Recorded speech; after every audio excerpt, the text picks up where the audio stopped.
warahmatullahi wabarakatuh. Perkenalkan, nama saya Meisa Dwi Lieni dari kelas C, Fakultas Ilmu Administrasi, jurusan Ilmu Administrasi Publik, Universitas Brawijaya. Pada kesempatan kali ini, saya akan mengimplementasikan kuliah daring dengan mata kuliah Pancasila dalam bentuk PowerPoint. Selamat menyaksikan, semoga bermanfaat. Pada video kali ini, saya akan membahas mengenai pengimplementasian kuliah daring mata kuliah Pancasila dengan dosen pengampu Profesor Dr. Insinyur Komariatus Sholihah, ST, MKes, IPU, ASEAN. Judul materi yang akan saya sampaikan pada kesempatan kali ini adalah lahirnya Pancasila sebagai pemersatu bangsa Indonesia. Saya akan membahas 4 pokok materi. Yang pertama, mengenai silsilah perumusan Pancasila. Yang kedua, mengapa diperlukan dasar negara. Yang ketiga, makna Pancasila sebagai pemersatu. Dan yang terakhir adalah prinsip-prinsip dan nilai yang terkandung dalam Pancasila. Berbicara mengenai silsilah perumusan Pancasila, berawal dari janji yang diberikan oleh Perdana Menteri Jepang mengenai kemerdekaan Indonesia. Dari janji ini kemudian dibentuklah sebuah badan yang bertugas untuk menyelidiki usaha-usaha persiapan kemerdekaan Indonesia. Ini termasuk untuk merumuskan dasar negara.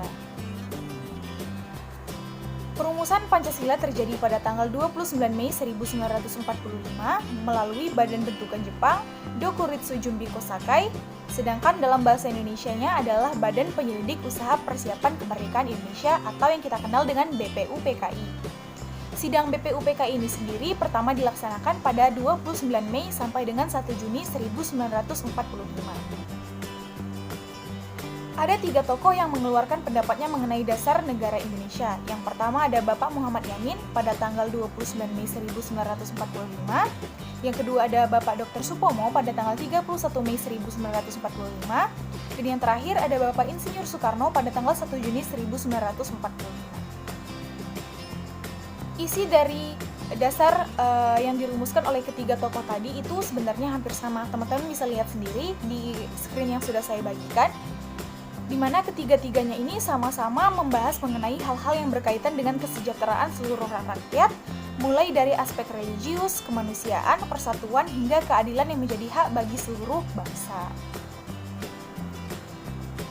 Pada akhir pidato, Insinyur Soekarno menambahkan bahwa kelima azas yang disampaikannya disebut dengan Pancasila, yang kemudian diterima dengan baik oleh peserta sidang, di mana pada tanggal 1 Juni 1945 bertepatan dengan hari terakhir sidang pertama BPUPKI sebagai hari lahirnya Pancasila. Seperti yang kita ketahui, Pancasila berasal dari bahasa Sanskerta yang mempunyai arti panca yang berarti 5, sedangkan sila yang berarti prinsip atau dasar.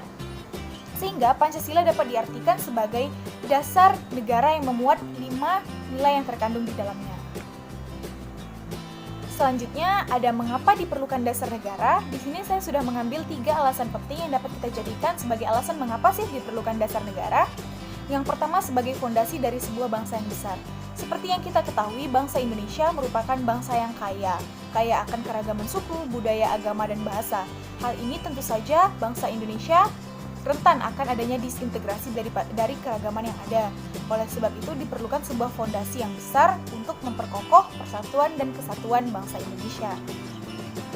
Yang kedua, sebagai identitas penentu arah dan cita-cita pembangunan bangsa Indonesia. Seperti yang kita ketahui, di dalam 5 nilai yang terkandung di dalam Pancasila, di sana terdapat tujuan dan juga arah dari cita-cita pembangunan bangsa Indonesia sendiri. Sehingga tidak heran kalau Pancasila dijadikan sebagai identitas dan juga cita-cita akan adanya pembangunan Indonesia. Dan yang terakhir adalah sebagai pedoman dan filtrasi dalam kehidupan berbangsa dan bernegara. Pancasila sendiri merupakan kepribadian yang diambil dari bangsa Indonesia sendiri, di mana nilai-nilainya itu digali dari prinsip-prinsip dasar yang dimiliki oleh bangsa Indonesia. Sehingga jika adanya kemajuan zaman atau kemajuan perkembangan teknologi yang akan menggerus nilai-nilai yang akan datang, disinilah peran Pancasila sebagai filtrasi dalam kehidupan berbangsa dan bernegara. Kemudian kita membahas mengenai makna Pancasila sebagai pemersatu. Di sini saya juga mengangkat 3 alasan mengapa makna Pancasila sebagai pemersatu itu bisa dikatakan ada dan juga sangat penting. Bisa kita lihat dari Piagam Jakarta, yaitu pada sila pertamanya menunjukkan negara Indonesia menerima keterbukaan dan keberagaman, salah satunya dengan prinsip ketuhanan.